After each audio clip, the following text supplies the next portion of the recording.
Low Praveen, ದಯವಿಟ್ಟು ಸ್ವಲ್ಪ ನೋಡ್ಕೊಂಡು ಲೈಕ್ ಕೊಡಪ್ಪ. ಎಂತದ ಪ್ರವೀಣ, ನೀನ್ ಈ ತರ ಮಾಡೋದಾ? ನೋಡ್ಕೊಂಡು ಕೊಡ ಲೈಕ್ನ. ಆದ್ರೆ ಇನ್ಸ್ಟಾಗ್ರಾಮ್ ಅಲ್ಲಿ ಲೈಕ್ ಬಟನ್ ಹೇಗೆ ಕ್ರಿಯೇಟ್ ಮಾಡೋದು ಅನ್ನೋದನ್ನ ಫ್ಲುಟರ್ ಅಲ್ಲಿ ನೋಡೋಣ. ಸೊ ಆಲ್ರೆಡಿ ನಾನು ಕ್ಲಾಸ್ ಕ್ರಿಯೇಟ್ ಮಾಡ್ಕೊಂಡು ಆಲ್ರೆಡಿ ನಾನು ಒಂದು ವಿಜೆಟ್ ಕ್ರಿಯೇಟ್ ಮಾಡಿದ್ದೀನಿ. ಸೊ ಆ ಒಂದು ವಿಜೆಟ್ಗೆ ಐಕಾನ್ ಬಟನ್ ಆಡ್ ಮಾಡ್ತೀನಿ. ಓಕೆ,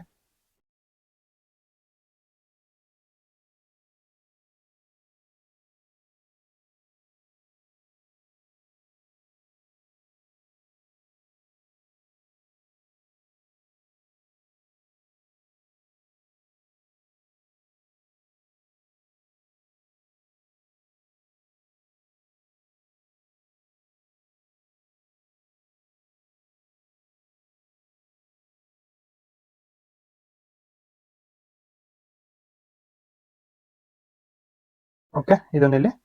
ಸೊ ಈ ಒಂದು ಕ್ಲಾಸ್ ಇದೆಯಲ್ಲ ಲೈಕ್ ಬಟನ್ ಸ್ಟೇಟ್, ಅಲ್ಲಿ ಒಂದು ಸ್ಟೇಟ್ನ ಕ್ರಿಯೇಟ್ ಮಾಡ್ಕೊತೀನಿ. ಫಸ್ಟು